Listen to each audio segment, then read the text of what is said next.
Hello everyone, welcome to Dhruv the education channel. और आज शुरू करेंगे हम चैप्टर 3 उत्तर भारत के क्षेत्रीय राज्य।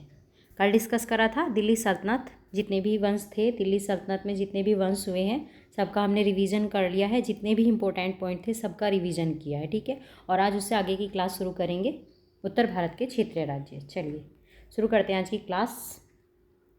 असम के अहोम कहाँ थे? असम के अंदर। असम का इतिहास तिब्बत बर्मन, चीन तिब्बती, इंडो आर्यन और ऑस्ट्रो एशियाटिक संस्कृतियों के संगम के साथ साथ पूर्व, पश्चिम और उत्तर के लोगों के इतिहास का संगम है। अहोम उत्तरी बर्मा, वर्तमान में इसको म्यांमार बोलते हैं, बर्मा का पुराना नया नाम है म्यांमार, के मंगोलायड प्रजाति से थे, जो असम में 13वीं शताब्दी में एक शक्तिशाली राज्य स्थापित करने में सफल रहे थे और समय के साथ हिंदू बन गए थे। और असम नाम अहोम से ही लिया गया है। उन्होंने भूइयाँ जमींदार की पुरानी राजनीतिक व्यवस्था को खत्म कर दिया था। बाध्य मजदूरी प्रथा पर था। अहोम राज्य किस पे था? बाध्य मजदूरी प्रथा पे था और इस पे डिपेंड था, जिसे पाइक्स कहा जाता था। बाध्य मजदूरी प्रथा जो थी, इसको क्या बोलते थे? पाइक्स। लगभग सभी वयस्क पुरुष को युद्ध के दौरान राजाओं की सेना में सेवा करना अनिवार्य होता था। और बुरनजीसिस अहोम भाषा का प्राचीन लेखक था, ठीक है। बुरनजीसिस मूल रूप से अहोम आदिवासी देवता की पूजा करते थे, लेकिन 17वीं ईस्वी तक इन्होंने हिंदू धर्म को ग्रहण कर लिया, परंतु वे अब भी अपनी आदिवासी संस्कृति का पालन करते थे। अहोम समाज को खेल और कबीले में बटा हुआ था। अहोम समाज खेल में और कबीले में। अब है गोंड विशाल वनभूमि में रहते थे, जिसको गोंडवाना बोलते थे। अकबरनामा पुस्तक में गोंड राज्य का उल्लेख गढ़ कटंग नामक स्थान पर हुआ है।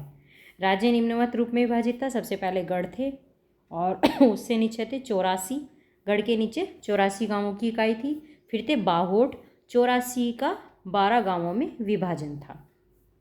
प्रसिद्ध रानी दुर्गावती इसी राजवंश से ताल्लुक़ रखती थी। गोंड राजवंश की थी दुर्गावती। उड़ीसा, ये तो असम की बात हो रही थी, अब आया उड़ीसा।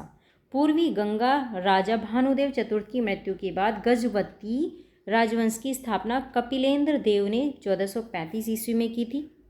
गजपति राजवंश की स्थापना। गजपति का अर्थ है हाथियों की सेना वाला राजा, और इस राजवंश के राजा नरसिंह देव ने कोणार्क का सूर्य मंदिर बनवाया था, ठीक है। इंपॉर्टेंट है, अब ध्यान रखेंगे नरसिंह देव कौन सी राजवंश के थे। 1360 ईस्वी में फिरोज शाह तुगलक ने उड़ीसा पर आक्रमण करके पुरी के जगन्नाथ मंदिर को क्षतिग्रस्त कर दिया था। किसने? फिरोज शाह तुगलक ने। 15वीं सदी के मध्य में गजपति शासकों का उदय हुआ था तथा उनके द्वारा लोधी काल के अंत तक उड़ीसा पर शासन किया गया। अब आया मेवाड़, आधुनिक उदयपुर बोलते हैं अब इसको, मेवाड़ को। मेवाड़ या उदयपुर राज्य को मूल रूप से मेदपाट कहा जाता था और समय के साथ साथ मेदपाट नामक नाम क्या हो गया था? मेवाड़। दिलचस्प बात यह कि मेवाड़ के शासकों ने महाराजा के स्थान पर महाराणा शीर्षक का इस्तेमाल किया था। गुहलोत राजवंश के अंतर्गत मेवाड़ एक प्राचीन राज्य था और जिसकी राजधानी क्या थी? नागदा थी, प्राचीन इसकी मेवाड़ की राजधानी। दिल्ली सुल्तानों के आक्रमण के पश्चात नई राजधानी चित्तौड़ होगी थी। सिसोदिया वंश हम्मीर देव ने चित्तौड़ पर अधिकार कर लिया था और सिसोदिया वंश की नींव डाली थी। किसने डाली थी? हम्मीर देव ने। राणा कुंभा 1433 से 1468 ईस्वी, इस राज्य का सबसे प्रसिद्ध शासक था राणा कुंभा। राणा कुंभा ने संगीत राज, संगीत मीमांसा, संगीत रत्नाकर, सुप्रबंध आदि पुस्तकें लिखी और ये कुशल वीणावादक थे। राणा कुंभा ने अपनी विजय प्रतीक के रूप में चित्तौड़ में एक विजय स्तंभ, कीर्ति स्तंभ का निर्माण करवाया था राणा कुंभा ने। उन्होंने चित्तौड़ की किलेबंदी करवाई और अपने साथ प्रवेश मार्ग वाले सड़क का निर्माण भी करवाया था, ठीक है। इसका ध्यान रखना है कि विजय स्तंभ का निर्माण किसने करवाया था? तो ये करवाया था राणा कुंभा ने। उन्हें संगीत शिरोमणि के रूप में सराहा गया और संगीत राज के साथ साथ संगीत मीमांसा, संगीत रत्नाकर और सुप्रबंध जैसे अन्य कार्यों के शीर्षक से भारतीय संगीत पर एक उत्कृष्ट ग्रंथ लिखा।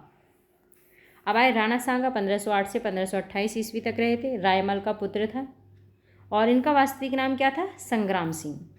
यशस्वी योद्धा, कुशल सेनानी और महान राजनीतिज्ञ थे। 1517 ईस्वी में खतौली के युद्ध में इब्राहिम लोदी को इन्होंने हरा दिया था, राणा सांगा ने। 1527 ईस्वी में खानवा का युद्ध हुआ था, बाबर और राणा सांगा के बीच हुआ था इसमें, और बाबर ने इसमें राणा सांगा को हरा दिया था। 1528 ईस्वी में इसे जहर देकर इसकी हत्या कर दी गई थी। अब आए कश्मीर। सुहेल देव ने 1301 ईस्वी में कश्मीर में हिंदू राजवंश की स्थापना की थी। 1339 से 40 ईस्वी में शाह मीर ने सुल्तान शमसुद्दीन की उपाधि धारण करके शाहमीर वंश की स्थापना की थी। किसने? सुल्तान शमसुद्दीन ने। और कश्मीर में हिंदू राजवंश की स्थापना किसने की थी? सुहेल देव ने। राज तरंगिणी 12वीं शताब्दी के मध्य में कलहन ने लिखी थी ये पुस्तक, और ये कश्मीर का इतिहास, मतलब इसमें कश्मीर के इतिहास के बारे में बताया गया है। कश्मीर की घाटी और पूर्व में एक झील थी, यही कहा गया है इसमें कि कश्मीर की घाटी पूर्व में क्या थी? एक झील थी। जैन उल आबिदीन कश्मीर के महानतम शासक थे ये, और उन्हें वली शाह महान सुल्तान के नाम से भी जाना जाता है, और कश्मीर के अकबर के रूप में प्रसिद्ध थे। परोपकारी थे ये, उदार थे और एक प्रबुद्ध शासक थे। ठीक है, तो कश्मीर का अकबर किसे कहा जाता है? जैन उल आबिदीन को। उन्होंने बांधों नहरों का निर्माण करके कश्मीर की कृषि विकास में योगदान दिया और कृषि अभिलेखों के रखरखाव की शुरुआत की। वुलर झील पर कृत्रिम द्वीप जैना लेंका का भी निर्माण किया था इन्होंने। राजतरंगिणी महाभारत जैसे कई संस्कृत ग्रंथों का उनके अधीन फारसी में अनुवाद करवाया था। 1586 ईस्वी में अकबर ने कश्मीर पर विजय प्राप्त की और इसे मुगल साम्राज्य के अधीन कर लिया। अब आया जौनपुर का शर्की। मलिक सरवर, इसने सरकी राजवंश की नींव डाली थी, मलिक सरवर ने। पद्मावत के रचयिता कौन थे? मलिक मोहम्मद जायसी थे, और ये इनके एक दरबारी कवि थे।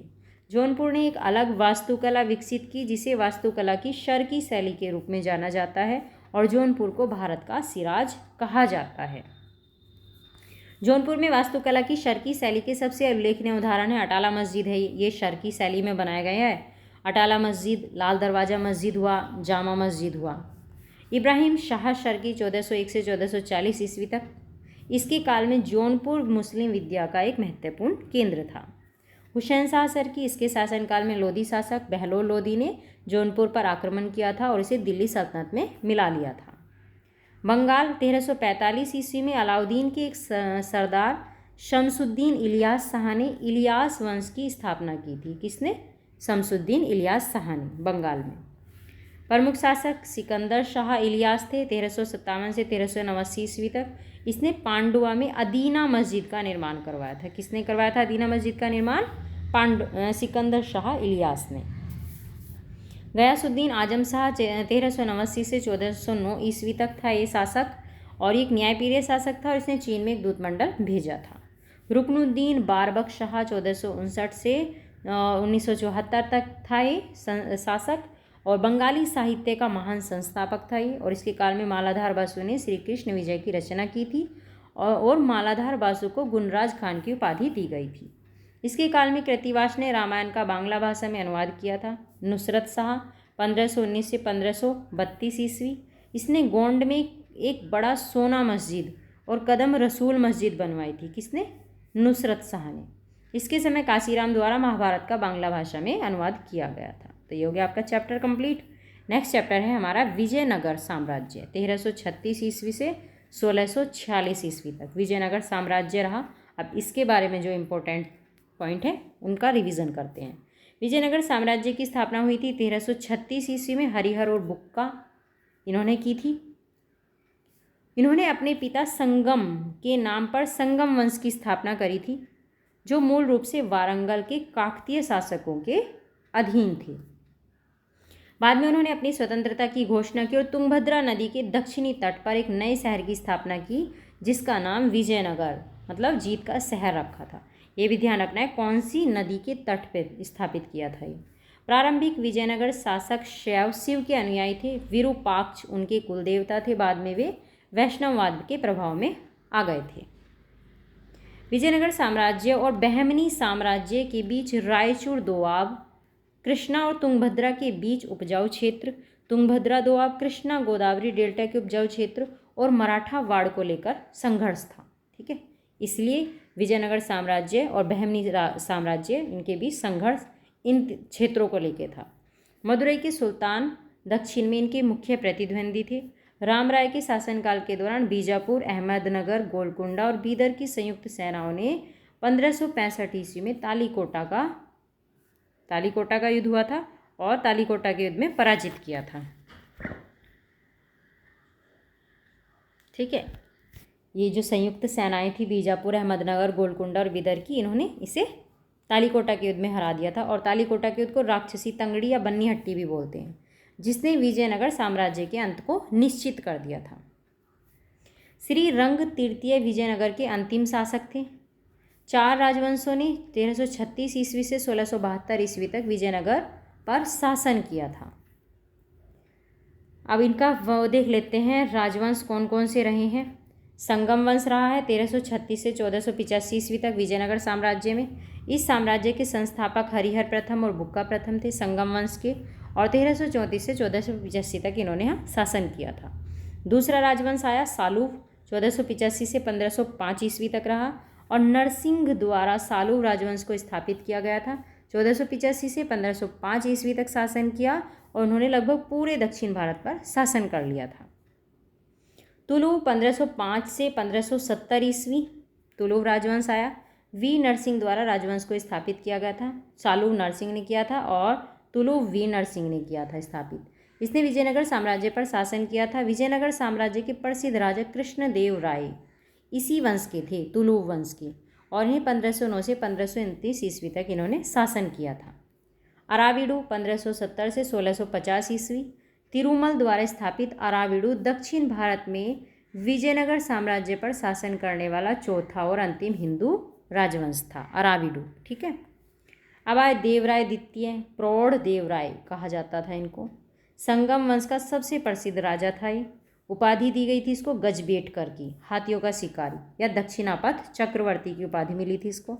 विजयनगर साम्राज्य को गुलबर्गा से श्रीलंका और तेलंगाना से केरल तक विस्तारित किया था। सेनापति कौन था? लकन्ना दानदेशा इसका सेनापति था।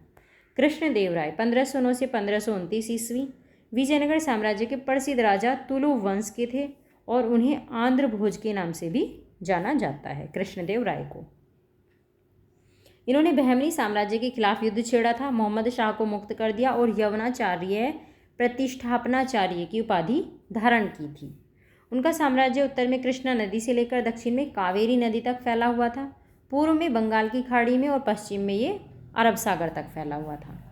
पुर्तगालियों के साथ इनके अच्छे संबंध थे और उन्होंने अमुक्त माल्यद राजनीति पर तेलुगु भाषा में रचित रचना और जाम्बवती कल्याणम संस्कृत नाटक लिखा था। किसने? कृष्णदेव राय ने। कृष्णदेव राय एक महान निर्माणकर्ता भी थे। उन्होंने हजारा राम मंदिर का और विट्ठल स्वामी मंदिर का निर्माण कराया था। तेलुगु, कन्नड़, संस्कृत और तमिल भाषा के विद्वान थे, कवि थे ये, और उनके शाही दरबार में 8 प्रतिष्ठित विद्वान थे और इन्हें क्या कहा जाता था? अष्टदिग्गज। इनको अष्टदिग्गज बोलते थे।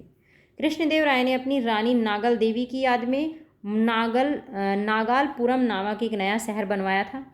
अन्य उपाधि थी आंध्र भोज और आंध्र पितामह, ये इनको दूसरी उपाधियां दी गई थी। कृष्णदेव राय के अष्टदिग्गज कौन कौन थे? 8 विद्वानों में एक समूह ने कृष्णदेव राय के दरबार को सुशोभित किया था। एक तो थे इसमें अल सनी पेडाना, मनुरचित्रम के लेखक थे और उन्हें आंध्र कविता का पितामह भी कहा जाता है। नंदी तिम्मन थे, ये परिजातापहरणम के लेखक हैं। और ये थे माद्यगरी मल्लन, धुरजटी, आयलरू रामभद्रू और पिंगली सूरन रामचंद्र और तेनाली रामकृष्णा। ठीक है, तेनाली रामकृष्णा। ठीक है, ये इंपॉर्टेंट है, ये ध्यान रखें। कृष्णदेव राय के शासनकाल में थे। प्रशासनिक व्यवस्था कैसी थी विजयनगर की? भाई विजयनगर प्रशासन के स्रोत थे अभिलेख, राजकीय आदेश और इतिहासकार। अभिलेख में चनरिया पट्टन अभिलेख से पता चला है, मित्तर अभिलेख और कोंडविंदु अभिलेख। इन अभिलेख का नाम दे देंगे और ये पूछ लेंगे कि ये किससे संबंधित थे, इसलिए इन अभिलेख का पता होना चाहिए। राजकीय आदेश कन्नड़ लिपि में लिखे होते थे और इतिहासकार कौन थे? Burt Stein. इनकी पुस्तक लिखी गई थी Vijayanagar the new Cambridge history of India, इससे पता चला है। और एक पुस्तक थी इनकी peasant state and society in medieval South Asia. ठीक है, ये बर्ट स्टीन की बुक है जिनसे विजयनगर साम्राज्य के बारे में पता चलता है। शासन प्रणाली राजतंत्रात्मक थी। राजा को राय कहा जाता था और इसे ईश्वर के समतुल्य मानते थे। राजा को कार्यकारी, न्यायिक, विधायी मामलों में पूर्ण अधिकार प्राप्त था। वंशानुगत था राजा का सिंहासन जो था। प्रशासनिक इकाइयाँ किस प्रकार बटी हुई थी? सबसे पहले मंडलम थे, प्रांत, फिर वलनाडु थे, जिले, परगना थे, फिर नाडु, फिर मेलाग्राम था, गांव का समूह, और फिर थी उर, ग्राम। ठीक है, इस तरह से इनका प्रशासन बटा हुआ था। मंडलेश्वर या नायक मंडलम के गवर्नर होते थे। मंडलेश्वर केंद्रीय सचिवालय, इसमें रायसम सचिव तथा कर्णिकम अकाउंटेंट जैसे अधिकारी होते थे केंद्रीय सचिवालय में। अन्य अधिकारी थे कौन कौन? सैन बोर्ड था, सैन बोर्ड लिपिक अधिकारी था। माने प्रधान गृह मंत्री था ये, और मुद्राकर्ता जो थे शाही मुद्रा रखने वाले थे। ठीक है, ये इनके प्रशासन के अन्य अधिकारी थे। केंद्रीय सचिवालय में रायसम था और कर्णिकम था, सचिव और अकाउंटेंट। इन अधिकारियों के पास काफ़ी स्वायत्ता थी। इन्हें छोटे मूल्य वर्ग के सिक्के जारी करने का अधिकार था और नए कर लगाने और पुराने करों को हटाने का भी अधिकार था। आय के स्रोत क्या थे? भूमि राजस्व, श्रद्धांजलि और जागीरदार, सामंती प्रमुखों से उपहार, बंदरगाहों पर सीमा शुल्क, ये इनके विभिन्न व्यवसाय थे। नहीं सॉरी, ये आय के स्रोत थे, मतलब जो अलग अलग व्यवसाय थे उन पे भी कर लगता था। ये सारे इनकी आय के स्रोत हैं। केंद्रीय राजस्व विभाग को क्या कहा जाता था? अथवन। ये केंद्रीय राजस्व विभाग था। सेना में घुड़सवार सेना, पैदल सेना, तोपखाने और हाथी शामिल थे। और सैन्य विभाग को कंदाचार कहा जाता था, जो सैन्य विभाग था। ये नाम ध्यान रखने हैं, जैसे अथवन हुआ, कंदाचार हुआ। एग्जाम में ये क्वेश्चन ये डाल दिए जाते हैं क्वेश्चंस के रूप में, और पढ़ रखा होगा तो लगा लेंगे, नहीं तो पता भी नहीं चलता है इनके बारे में। नायकर प्रणाली, विजयनगर की प्रांतीय व्यवस्था में नायंकार व्यवस्था सर्वाधिक महत्वपूर्ण थी। चोल युग व विजयनगर युग के राजतंत्र के बीच सबसे बड़ा अंतर यही नायंकार व्यवस्था है। नायंकार व्यवस्था की उत्पत्ति स्वरूप व्याख्या के संबंध में विद्वानों में विवाद है। कुछ इतिहासकारों के अनुसार विजयनगर कालीन सेना नायकों को नायक कहा जाता था। राजा नायकों को वेतन के बदले अथवा उनकी अधीनस्थ सेना के रख रखाव के लिए विशेष भूखंड देता था, जिसे अमरम बोलते थे। अमरम भूमि का उपयोग करने के कारण नायकों को अमर नायक कहा जाता था। अमर नायक शब्द दो शब्दों नायक और अमरम से मिलकर बना है, जिसका अर्थ है अमरम भूमि का उपभोग करने वाला नायक। नायंकार प्रांतों की सर्वाधिक संख्या तमिलनाडु में थी और उन्हें उनकी सेवाओं के बदले जो जमीन दी जाती थी उसको अमरम बोलते थे। मनियाम, मनियाम क्या थी? ये मनियाम थी एक कर मुक्त भूमि। ठीक है, ये कर से मुक्त भूमि थी। आयंगर व्यवस्था, आयंगर 12 पदाधिकारियों का एक निकाय था और एक ग्राम मामलों का संचालन करता था। ठीक है, ग्राम मामलों को देखता था आयंगर। ग्रामीण प्रशासन की देखरेख के लिए एक महानायकाचार्य नामक अधिकारी केंद्र द्वारा गांवों में नियुक्त किया जाता था। केंद्र नियुक्त करते थे और गांव में नियुक्त किया जाता था इसको महानायकाचार्य को। महानायकाचार्य को ग्राम प्रबंधन के निरीक्षण का अधिकार था और केंद्र सरकार और स्थानीय स्तर पर इसको पर नियुक्त प्रमुख कर्मचारी थे। सैनबोर लिपिक था ये। नटनायक कौन था? एक नाडु का अध्यक्ष था। प्रत्यगार कौन था? सम्राट का स्थानीय प्रतिनिधि था ये प्रत्यगार। अंतरीमार ग्राम सभाओं का नियंत्रण अधिकारी था। मध्यस्थकर्ता मध्यस्थ पंचायतों के प्रमुख थे। और परुपत्यगार किसी विशेष स्थान का राजा या गवर्नर का प्रतिनिधि होता था। ठीक है, इसको बोलते थे परुपत्यगार।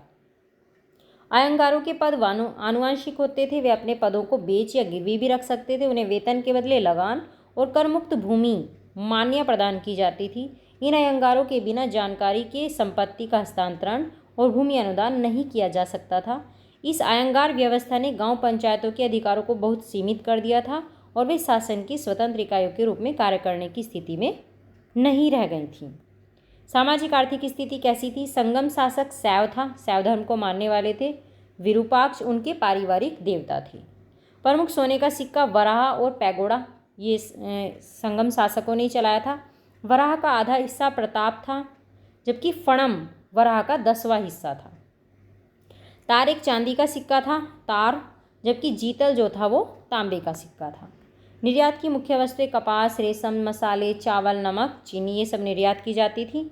आयात की वस्तुएं थी, घोड़े, तांबा, मूंगा, ये सब आयात की वस्तुएं थी। चेट्टी कौन थे? चेट्टी कौन होते थे? व्यापारी होते थे चेट्टी भी। जहाज निर्माण की कला विकसित हो चुकी थी विजयनगर साम्राज्य में। महिलाओं की क्या स्थिति थी? महिलाओं ने एक उच्च स्थान प्राप्त कर लिया और साम्राज्य के राजनीतिक, सामाजिक और साहित्यिक जीवन में सक्रिय रूप से भाग लिया था। मध्यकालीन भारत में एकमात्र साम्राज्य था ये जिसने महिलाओं को राज्य सेवाओं में नियुक्त किया था,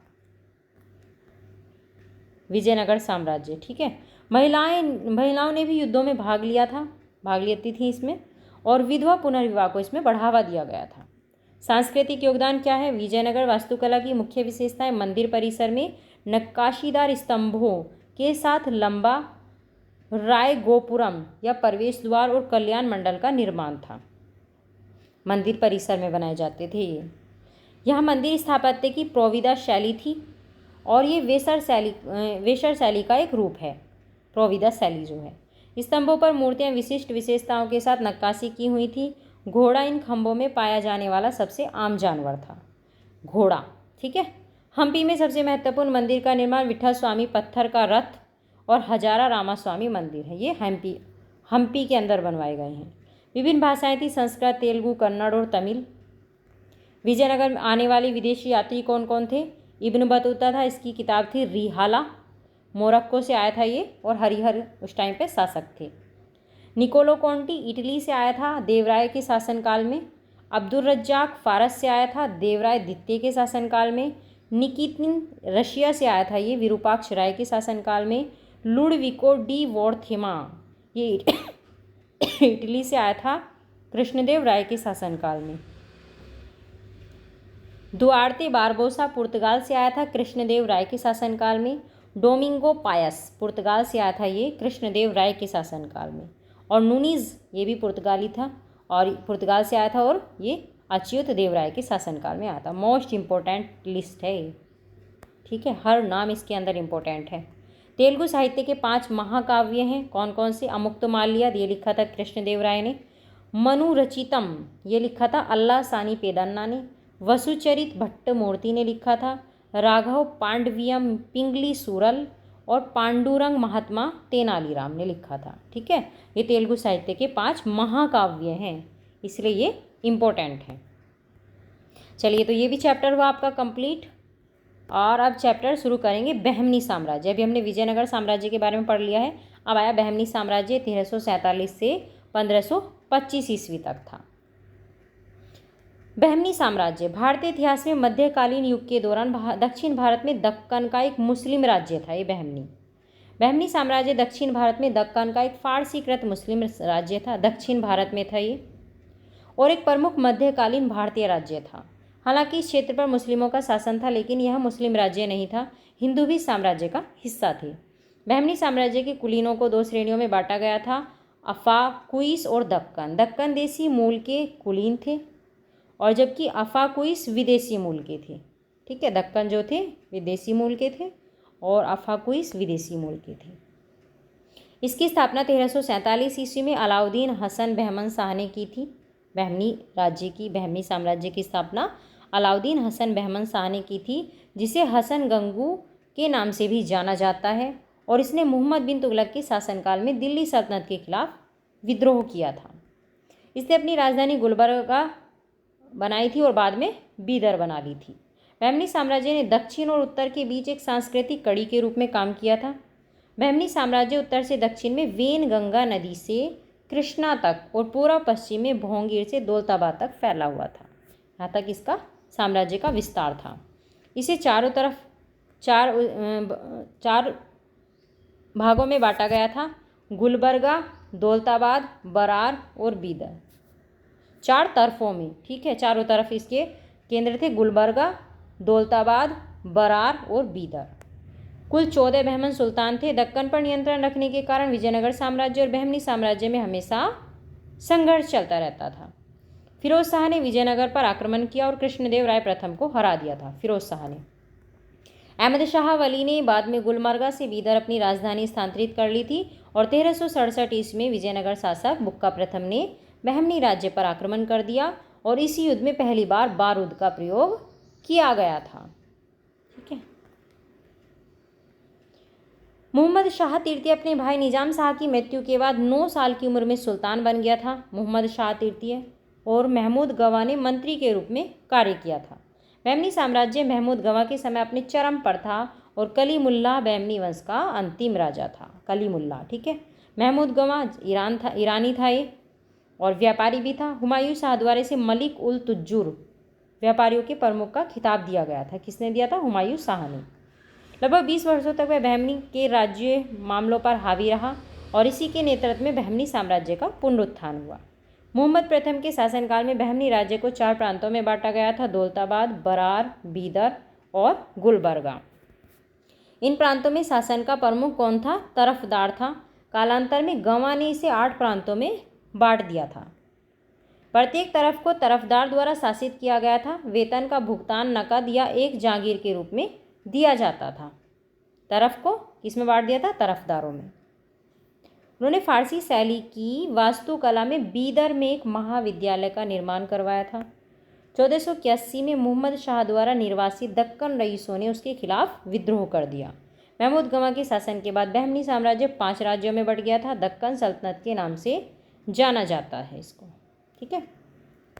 अब अहमदनगर 1490 से 1633 ईस्वी। इसका संस्थापक कौन था? मलिक अहमद निजाम शाह, और इसे 1633 ईस्वी में शाहजहाँ ने जीत लिया था अहमदनगर को। बीजापुर 1490 से 1686 ईस्वी। संस्थापक था यूसुफ आदिल शाह, बीजापुर का संस्थापक था।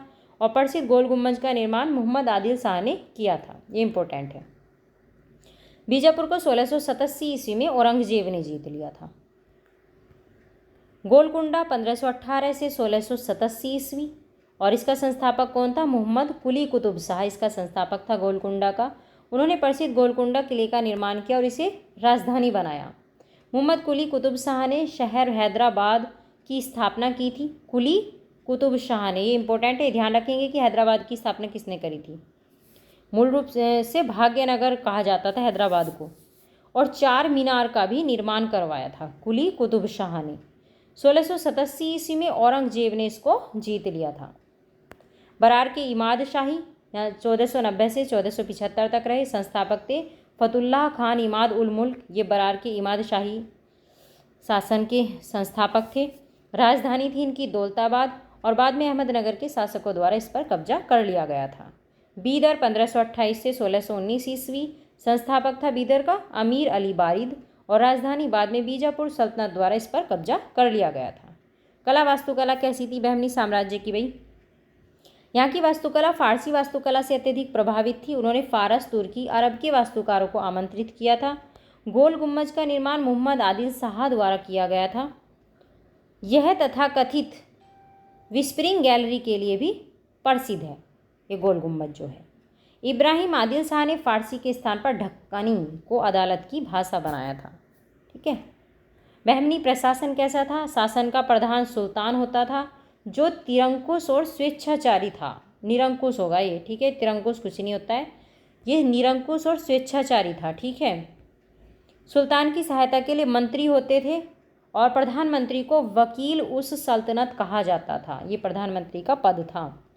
वित्त मंत्री कौन था? अमीर ए जुमला था, और विदेश मंत्री था वजीर अशरफ। सुल्तान अपने अंगरक्षक रखता था, और जिन्हें खास खेल के नाम से जाना जाता था। अंगरक्षकों को क्या कहा जाता था? खास खेल। बहमनी राज्य ने तोपखाने का भी निर्माण किया था। शिहाबुद्दीन अहमद प्रथम ने अपने समय में मनसबदारी प्रथा को आरंभ किया था। यह साम्राज्य प्रांतों में बटा हुआ था, जिन्हें तरफ कहा जाता था। प्रांतों का विभाजन सरकार, परगना और गांवों में हुआ था। सुल्तान की सहायता के लिए 8 मंत्री होते थे। कौन कौन से मंत्री थे? वकील उस सल्तनत था, ये प्रधानमंत्री था। अमीर जुमला वित्त मंत्री था। वजीर अशरफ ये विदेश मंत्री था। सद्र द जाहर ये न्यायाधीश था। सद्र द जाहर। नाजिर कौन था? ये उपवित्त मंत्री था। अमीर उल उमरा ये उमरा सेनापति था। वजीर कुल प्रधानमंत्री कार्यालय का प्रमुख होता था। और बार बरदान ये कौन था? सेनाओं को इकट्ठे करने वाला अधिकारी था। दक्कन की प्रमुख राज्य राजधानियाँ और उनके संस्थापक, किसने उनकी स्थापना करी? खानदेश की राजधानी थी भाई बुरहानपुर, और मलिक रजा इसके संस्थापक थे। 1399 में इन्होंने इसकी स्थापना करी थी खानदेश की। इंपॉर्टेंट है सारे, ठीक है। बरार, एलिचपुर, गाविलगढ़ फतेहुल्लाह इमाद शाह ने इसकी स्थापना करी थी 1484 में। बीजापुर की स्थापना आदिल शाही वंश ने करी थी। आदिल शाही वंश इसकी राजधानी थी, ठीक है। और यूसुफ आदिल खान ने इसकी स्थापना करी थी 1489 से 90 में। अहमदनगर, जुन्नार अहमदनगर खिरकी, इसकी राजधानी थी जुन्नार और अहमदनगर खिरकी। मलिक अहमद ने इसकी स्थापना करी थी अहमदनगर की 1490 में। गोलकुंडा की राजधानी गोलकुंडा थी। कुली कुतुब शाह ने इसकी स्थापना करी थी 1512 से 18 में। ये शासक रहे थे यहाँ। बीदर की राजधानी बीदर थी और अमीर अली बरीद 1526 से 27 तक शासक रहे थे। चलिए, ये चैप्टर भी कंप्लीट आपका। अब आया भक्ति और सूफी आंदोलन, ठीक है। कई चैप्टर कर लेंगे आज हम, 3 चैप्टर तो हो गया यार, 4th चैप्टर चल गया आपका ये। भक्ति और सूफी आंदोलन, यह मध्यकालीन युग के दौरान एक धार्मिक सुधार आंदोलन था जिसके माध्यम से ईश्वर के प्रति गहन भक्ति पर बल दिया गया था। भक्ति आंदोलन भगवान और मनुष्य के बीच प्रेम और पूजा के सिद्धांत पर आधारित था, न कि धार्मिक अनुष्ठान पर। भक्ति की उत्पत्ति की जानकारी वेदों से प्राप्त होती है, लेकिन इसका वास्तविक विकास 7वीं शताब्दी में हुआ था।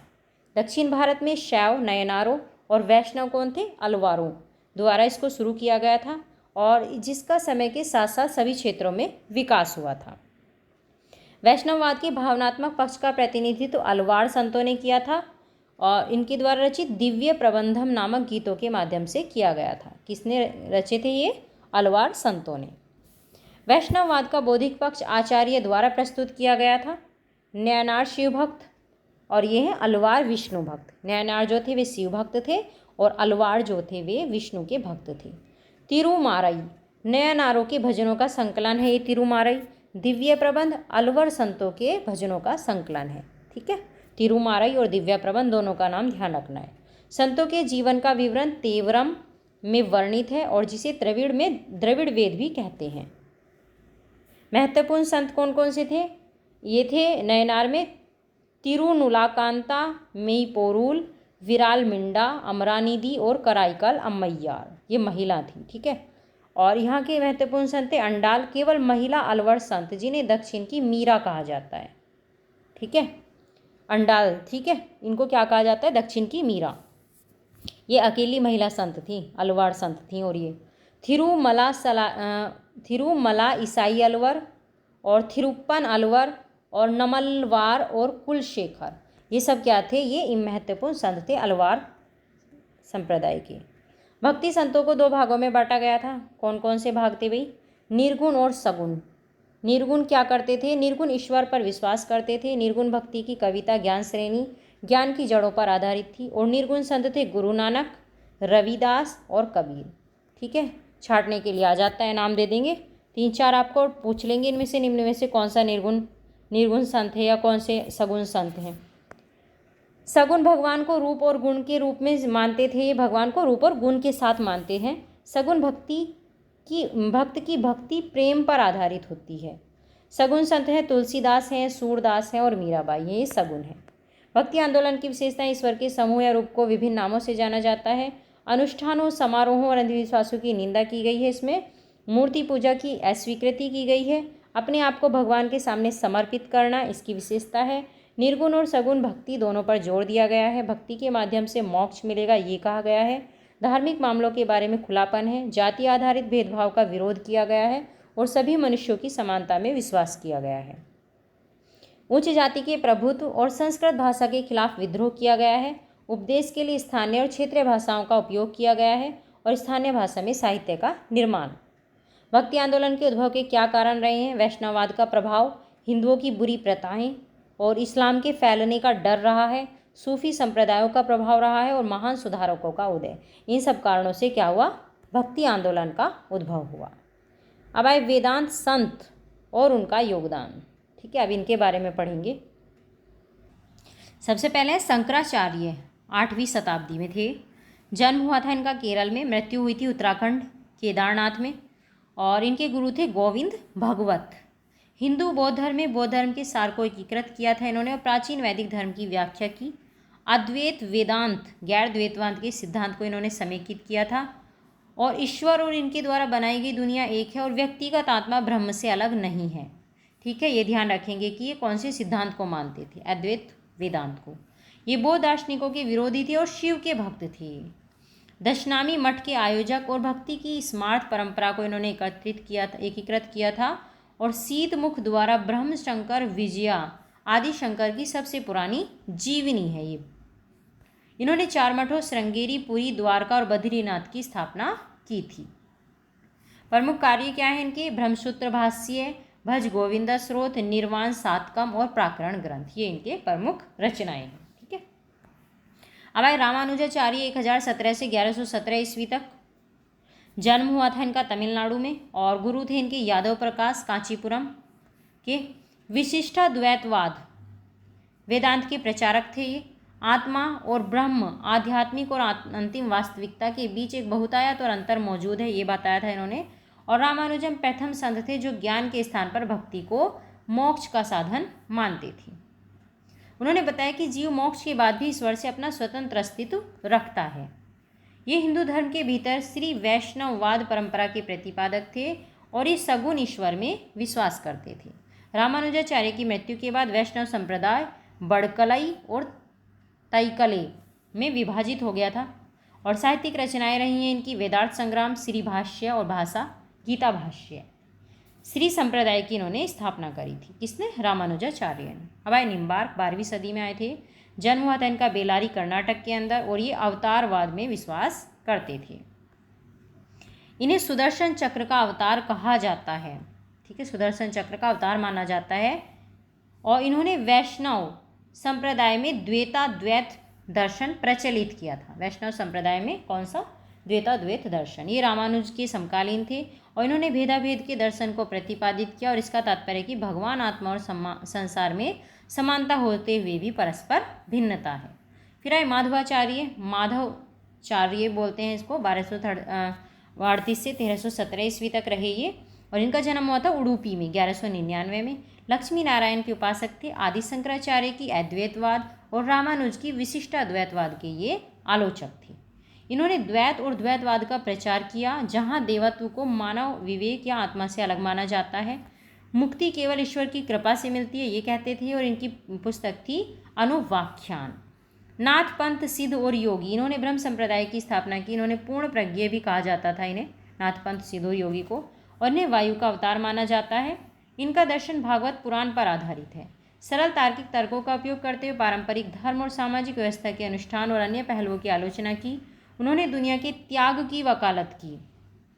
उनके लिए मोक्ष का मार्ग निराकार ईश्वर का ध्यान करना था। इसे प्राप्त करने के लिए उन्होंने योगासन, श्वास अभ्यास, ध्यान जैसी प्रथाओं के माध्यम से मन और शरीर के गहन प्रशिक्षण की वकालत की और ये समूह निम्न जातियों के बीच विशेष रूप से लोकप्रिय थे।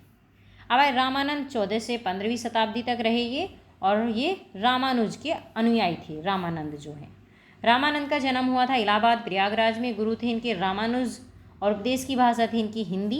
पहले संत हिंदी का प्रयोग था। ठीक है, पहले संत हैं ये जिन्होंने हिंदी का प्रयोग किया था। भक्ति थी, किसकी भक्ति करते थे? राम की। उत्तर भारत में संत परंपरा के संस्थापक, शाब्दिक रूप से भक्ति संतों की परंपरा। ठीक है, इन्होंने संत परंपरा की स्थापना करी थी। कृष्ण के स्थान पर राम के उपासक थे ये और रामानंद ने शैव और वैष्णव धर्म में समन्वय स्थापित किया था। ये सभी जातियों को समान मानते थे कि इन्होंने जाति प्रथा का विरोध नहीं किया था। इन्होंने जाति के स्थान पर मानव की एकता पर बल दिया। इनके अनुसार जाति पाति पूछे न कोई, हरि को भजो हरि को होई। ठीक है, इनके विभिन्न जातियों के 12 विषय थे, 12 शिष्य थे। कौन कौन थे इनके शिष्य? रविदास थे और कबीर थे, जुलाहे थे ये, धन्ना जाट थे, पीपा राजपूत थे, सघना कसाई थे, सैना नाई और महिला शिष्य थी इनकी पद्मावती और सुरसरी। ठीक है, ये इंपॉर्टेंट है, ध्यान रखेंगे सारे इनके शिष्यों के नाम। सिखों के आदि ग्रंथ में रामानंद के दोहा संकलित हैं। सिखों का जो आदि ग्रंथ है उसमें रामानंद के दोहे हैं। साहित्यिक कृतियाँ इनकी ज्ञान लीला, योग चिंतामणि हिंदी में लिखा हुआ है। वैष्णव माता भज भास्कर और राम रक्षापाद ये संस्कृत में लिखे गए हैं। कबीरदास आए 1440 से 1510 ईस्वी तक। ये रामानंद के शिष्य थे। कबीरदास हिंदू धर्म और इस्लाम में सामंजस्य स्थापित करने वाले ये पहले व्यक्ति थे। निर्गुण संत थे कबीरदास। इन्होंने हिंदू धर्म और इस्लाम जैसे प्रमुख धर्मों के रूढ़िवादी विचारों की आलोचना की थी। मूर्ति पूजा, उपवास, तीर्थ, धार्मिक अंधविश्वास, मान्यताओं, पवित्र नदियों में स्नान, इन सब का ये विरोध करते थे। उनकी कविताओं को दोहे कहा जाता था और उनकी प्रसिद्ध कृतियाँ है बीजक। बीजक में उनकी जो कृतियाँ हैं संकलित हैं। साखी, शबद, रमैनी, होली, रेख, ताल, ये सब कबीर की रचनाएं हैं। और कबीर कहते हैं राम रहीम एक ही हैं। ठीक है, राम और रहीम एक ही हैं। अब आए रविदास, रैदास बोलते हैं इनको। इनका जन्म काशी वाराणसी में हुआ था। इनके गुरु थे रामानंद और संप्रदाय था इनका रैदास संप्रदाय। और इनका क्या कथन था फेमस? मन चंगा तो कटौती में गंगा। ठीक है, और हरि सब में है और सब हरि में है, ये इनके फेमस कथन थे। कबीर ने इन्हें संतों का संत कहा है, रैदास जी को। और ये निर्गुण ब्रह्म के उपासक थे। रैदास की शिष्या थी मीराबाई और रानी झाली, ये रैदास की शिष्या थी। गुरु नानक देव 1468 से 1538 ईस्वी तक रहे हैं। जन्म हुआ है तलवंडी गांव में इनका। सिख धर्म के संस्थापक और 10 सिख गुरुओं के पहले गुरु थे और इन्होंने लेखाकार के रूप में काम किया है। इन्होंने गुरु नानक देव ने मोक्ष के लिए गुरु के मध्यम मार्ग और मुक्ति के लिए गुरु की आवश्यकता के सिद्धांत का इन्होंने प्रचार किया था। इन्होंने बताया था कि मोक्ष के लिए गुरु का मध्यम मार्ग बहुत जरूरी है और मुक्ति के लिए गुरु भी बहुत जरूरी है। उन्होंने भजन की रचना की। उन्होंने अपने शिष्य मर्दाना द्वारा बनाया गया रबाब नामक वाद्य यंत्र की सहायता से इन्होंने भजन गाए थे। मक्का और बगदाद सहित पूरे एशिया में घूमे थे ये और एक ओंकार, एक ईश्वर के संदेश को इन्होंने फैलाया था। ये मूर्ति पूजा, तीर्थ, जाति व्यवस्था का विरोध करते थे तथा चरित्र और आचरण की शुद्धता पर जोर देते थे। भगवान को वाहे गुरु कहते थे ये, जो आकारहीन है, कालातीत है, सर्वव्यापी है और अदृश्य है। ठीक है, निर्गुण भक्ति। उन्होंने गुरु का लंगर, सामुदायिक रसोई शुरू करी थी। इन्होंने गुरु का लंगर कहा जाता है सामुदायिक रसोई को। और उन्होंने तौहीद ए वजीदी का प्रचार किया था गुरु नानक देव ने। और इनकी प्रसिद्ध रचना है जपूजी। ठीक है, पुरंदरदास 1483 से 1564 ईस्वी तक थे। दक्षिण भारतीय शास्त्रीय संगीत के प्रमुख संस्थापक हैं और ये समर्थक हैं।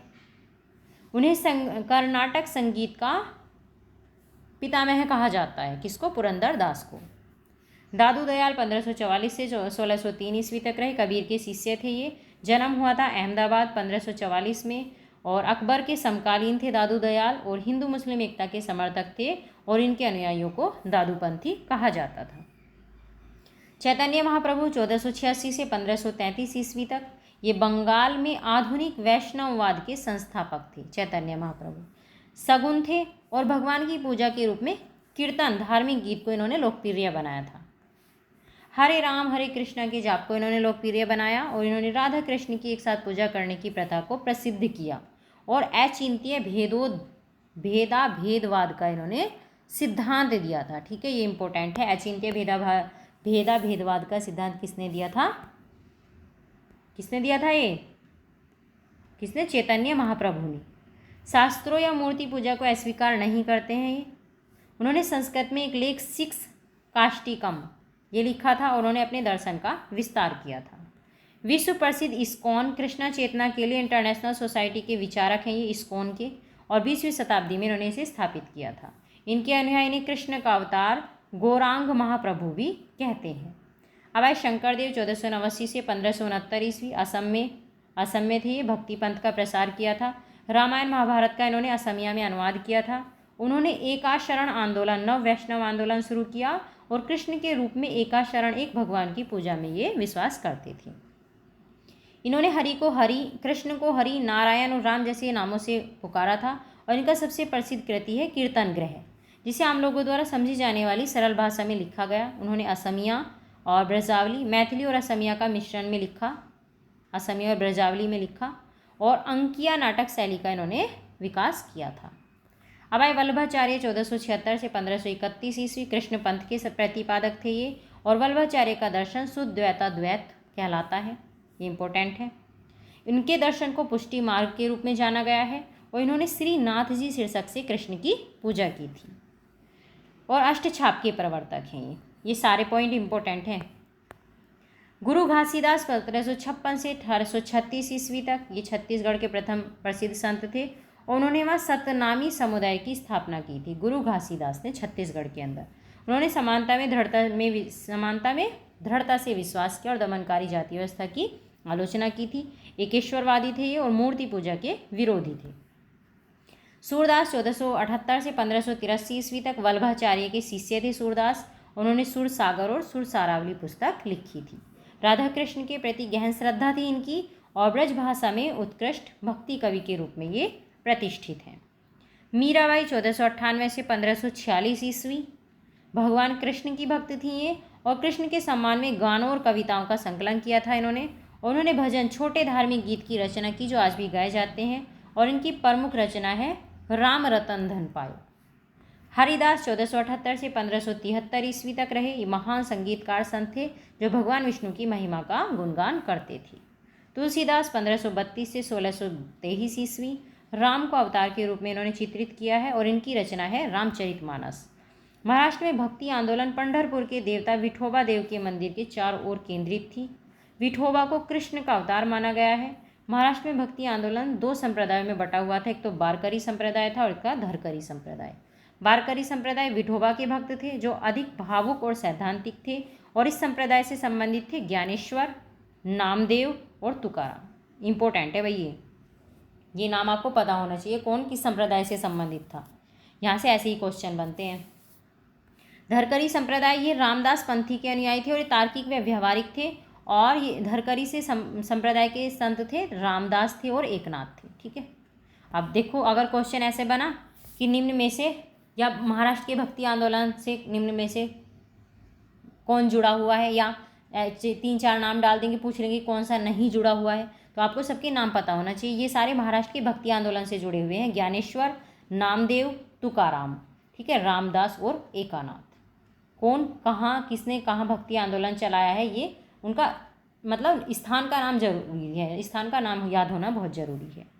नामदेव 1270 से 1350 ईस्वी तक विसोबा खेचर का शिष्य था ये। विठोबा विष्णु के भक्त थे, जाति व्यवस्था की आलोचना करी थी और निर्गुण संत थे महाराष्ट्र के। वारकरी संप्रदाय हिंदू धर्म की भक्ति आध्यात्मिक परंपरा के अंतर्गत एक धार्मिक आंदोलन है ये वारकरी हिंदू धर्म वारकरी संप्रदाय। भौगोलिक रूप से भारतीय राज्यों महाराष्ट्र और उत्तरी कर्नाटक से जुड़ा हुआ है ये। महाराष्ट्र की मराठी भाषा में वारी का अर्थ है तीर्थ यात्रा और एक तीर्थयात्री को वारकरी कहा जाता है।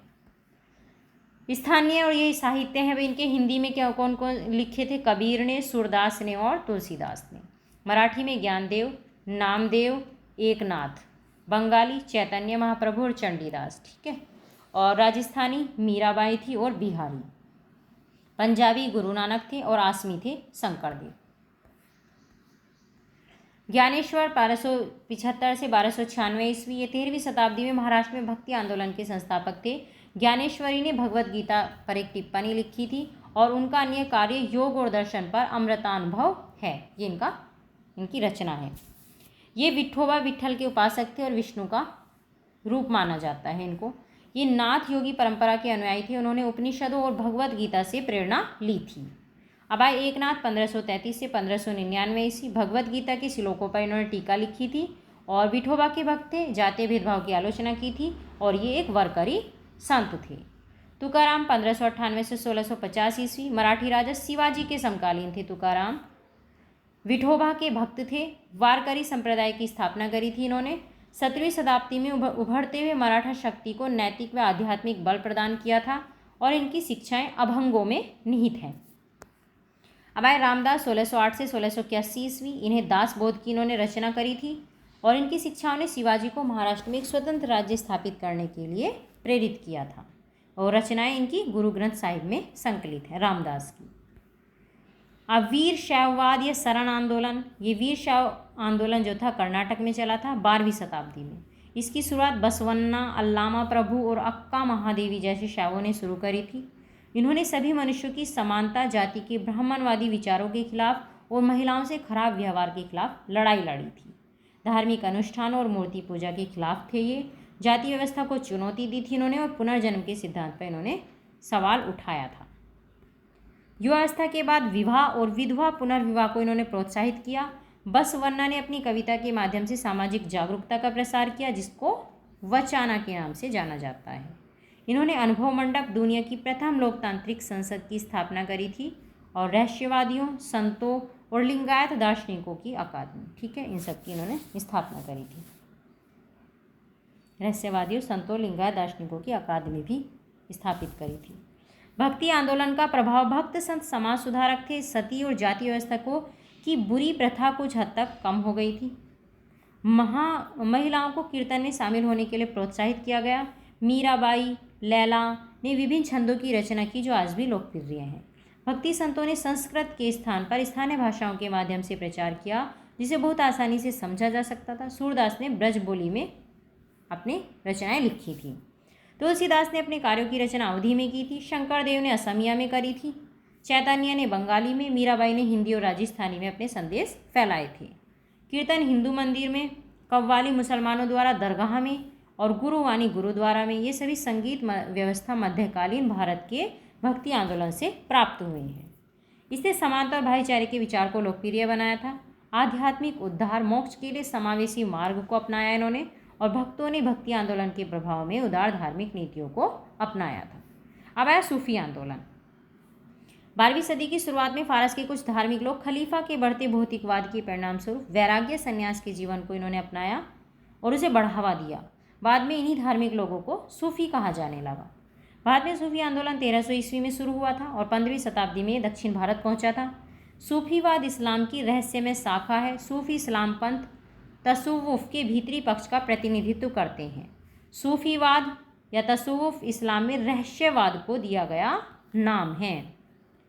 इस्लाम के भीतर एक उदार सुधार आंदोलन था जिसने प्रेम और भक्ति के तत्वों को भगवान की प्राप्ति के लिए प्रभावी साधन के रूप में प्रयोग करने पर बल दिया। पीर मुरीद, गुरु शिष्य रिश्ते पर आधारित है ये जो भक्ति सूफी आंदोलन है। और इब्न उल अरबी द्वारा प्रतिपादित वहादत उल वजूद, एक ईश्वर एक के सिद्धांत से सूफीवाद को बढ़ावा मिला था। प्रारंभिक सूफी संत है रबिया है, मंसूर बिन हलाल हैं। सूफी आदेशों या उपदेशों को मोटे तौर पर 2 भागों में बांटा गया था, बाशरा और बेशरा, ठीक है। सूफीवाद में ईश्वर का ज्ञान प्राप्त करने के लिए आत्म अनुशासन एक अनिवार्य शर्त थी, जबकि रूढ़िवादी मुसलमान बाहरी आचरण पर जोर देते हैं। सूफियों ने आंतरिक शुद्धता पर जोर दिया था। 11वीं और 12वीं शताब्दी के बीच में भारत में सूफीवाद का प्रवेश हुआ और अल हुजवीरी पहले सूफी थे जो भारत में बसे थे तथा 1089 में उनकी मृत्यु हो गई थी। इन्हें दातागंज बकफश के रूप में भी जाना जाता है। असीमित खजाने का वितरक।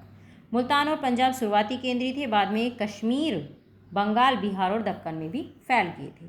सूफीवाद की महत्वपूर्ण विशेषताएं क्या हैं भाई? फना, अल्लाह के साथ भक्त का आध्यात्मिक विलय होना। फना, इंसानी कामिल क्या था? सभी अच्छे गुणों के साथ परिपूर्ण मानव, उसको बोलते थे इंसाने कामिल। जिक्र तोबा, हर समय भगवान को याद करना या जिक्र करना। वहादतुल वजूदी, पूरे ब्रह्मांड के लिए ईश्वर एक है की अवधारणा। समा, उनकी अवधारणाओं को बढ़ावा देने के लिए आध्यात्मिक नृत्य, संगीत पर बल, ठीक है, हालांकि संगीत जो है वो गैर इस्लामी है। इतिहास में सूफी के 3 स्तर हैं। एक तो चरण, पहला चरण है खानकाहा, दूसरा है तारीख और तीसरा है तारीफ। खानकाहा 10वीं शताब्दी में आया था जिसे स्वर्ण रहस्यवाद का युग भी कहा जाता है। तारीख 11 से 14वीं शताब्दी। जब सूफीवाद को संस्थागत बनाया जा रहा था तब परंपराओं और प्रतीकों को इसके साथ जोड़ा जाने लगा था। तारीफ 15वीं शताब्दी के बाद। यह वह चरण है जब सूफीवाद एक लोकप्रिय आंदोलन बन गया था। सूफीवाद और संगीत। सूफीवाद संगीत को ईश्वर के साथ संबंधों को गहरा करने के लिए एक तरीके के रूप में प्रोत्साहित करता है, जिसका अर्थ है भगवान का जिक्र करना, रहस्य में संगीत का प्रदर्शन करना। सूफियों ने भी कविताएं और एक श्रमद्ध साहित्य की रचना की जिसमें उपाख्यानों और दंत कथाओं, परंपरा से चले आने वाले किस्म को शामिल किया था। इस अवधि के सबसे उल्लेखनीय लेखक कौन थे? अमीर खुसरो, निजामुद्दीन औलिया के ये अनुयायी थे। सूफी संतों को सितार और तबले के आविष्कार का श्रेय दिया जाता है। इसने शास्त्रीय संगीत के विकास में योगदान दिया और ख्याल शैली सूफीवाद की ऋणी है।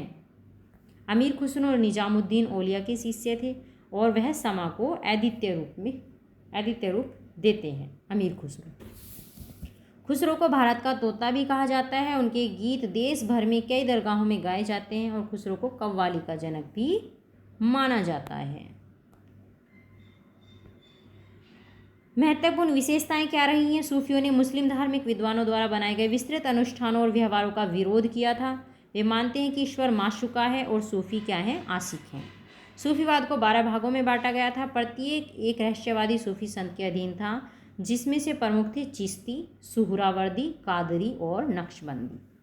मुरीद छात्र और पीर शिक्षक थे। सिलसिले के बीच की निरंतर कड़ी है और वे खानकाह में रहते थे। सिलसिला का नाम संस्थापक के नाम पर आधारित होता था, जैसे कादरी सिलसिला शेख अब्दुल कादरी के नाम पर आधारित है। सूफीवाद ने ग्रामीण और शहरी दोनों क्षेत्रों में जड़ें जमा ली थी और जनता पर गहरा सामाजिक, राजनीतिक और सांस्कृतिक प्रभाव छोड़ा था। सूफीवाद जाति व्यवस्था का विरोध करते थे। सूफीवाद ने हिंदू दर्शन के वेदांत दर्शन को बड़े पैमाने पर ग्रहण किया है। सूफीवाद में बुनियादी सिद्धांत शामिल हैं: ईश्वर की इच्छा के प्रति पूर्ण समर्पण, स्वयं के होने की भावना का अभाव और एक आदर्श व्यक्ति बनना। दरअसल सूफीवाद के उक्त तीनों बुनियादी सिद्धांत फना के सिद्धांत को ही बताते हैं, जिसमें अल्लाह के साथ भक्त का आध्यात्मिक विलय बताया गया है। सूफीवाद में एक आदर्श व्यक्ति को वली, संत भी कहा जाता है और जिसका शाब्दिक अर्थ क्या है? सच्चा दोस्त। वली का अर्थ है सच्चा दोस्त। भारत में सूफीवाद के महत्वपूर्ण सिलसिले बाशरा और बेशरा, इनके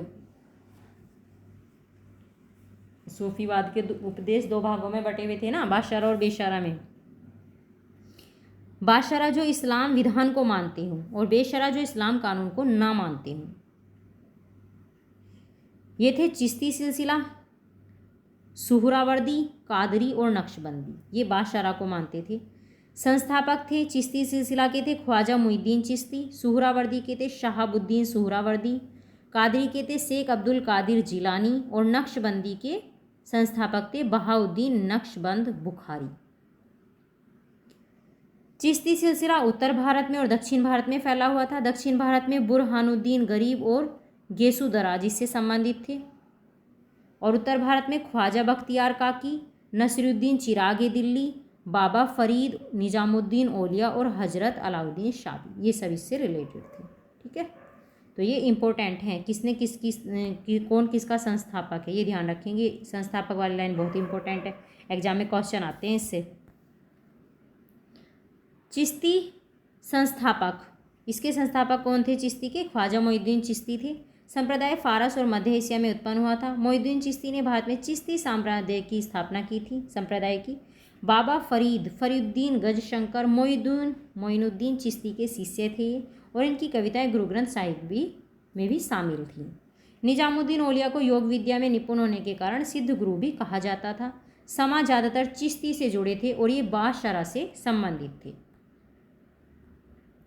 सुहरावर्दी, इसके संस्थापक थे शेख शहाबुद्दीन सुहरावर्दी। मुख्य केंद्र था मुल्तान इनका। इस शक के संत भी अमीर थे और महत्वपूर्ण सरकारी पदों पर आसीन थे। प्रसिद्ध संत इसके बहाउद्दीन जकारिया। दिल्ली सल्तनत के साथ संबंध थे इनके और बाशरा से संबंधित थे। नक्शबंदी संस्थापक कौन थे इसके? बहाउद्दीन नक्शबंद बुखारी। ख्वाजा पीर मोहम्मद ने अकबर के शासनकाल में भारत में नक्शबंदी संघ स्थापित किया था। मुजाहिद ने शिया वहादत उल शाहदूद का दर्शन का विरोध किया था और रेड आई खाफिद को लिखा था। बाद में जहांगीर ने इसे गिरफ्तार करवा लिया था। रूढ़िवादी संप्रदाय है ये और औरंगजेबी सिलसिले का अनुयायी है। अब आया फिरदौसी। इस संप्रदाय को कुबराविया संप्रदाय कहा जाता है, फिरदौसी संप्रदाय को। संस्थापक कौन थे इसके? शेख बदरुद्दीन समरकंदी फिरदौसी संप्रदाय के संस्थापक थे। प्रमुख केंद्र है बंगाल, जौनपुर और दक्कन। प्रमुख संत हैं शेख सरफुद्दीन, यहया मुनीरी, फिरोज शाह तुगलक के समकालीन हैं ये सब, और ये सिलसिला सुहरावर्दी से प्रभावित था। सत्तारी संप्रदाय, इसकी स्थापना करी थी शाह अब्दुल्ला सत्तारी ने। केंद्र है इसका अहमदाबाद।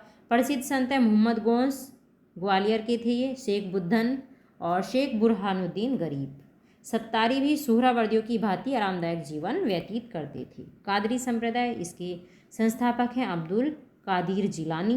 केंद्र था बगदाद इनका। इस्लाम का पहला रहस्यवादी पंथ है ये। भारत में इसकी स्थापना सैयद नसरुद्दीन मोहम्मद जिलानी ने की थी और प्रसिद्ध संत हैं इसके मियाँ मीर हैं, जहांगीर और शाहजहाँ के समकालीन थे ये। शेख मूसा मियाँ मीर के शिष्य गुरु अर्जुन देव हैं। दारा सिकोह इसी सिलसिले से संबंधित थे। ठीक है, तो भक्ति आंदोलन से संबंधित जितने भी इंपॉर्टेंट पॉइंट थे सारे करा दिए। आज आपके 4 चैप्टर का रिवीजन हो गया है। अगले जो चैप्टर है उनका रिवीजन हम कल करेंगे। बहुत जल्दी आपकी मेडिवियल हिस्ट्री का रिवीजन हो जाएगा और उसके बाद हम एंशियंट हिस्ट्री का रिवीजन कर लेंगे। ठीक है, बहुत ही इंपॉर्टेंट नोट्स हैं। जब आप एग्ज़ाम दोगे ना, एग्ज़ाम अगर इनको पढ़ के आप एग्ज़ाम दोगे तब आपको इनकी इंपॉर्टेंस का पता चलेगा। ठीक है, चलिए धन्यवाद। Thank you so much watching this video.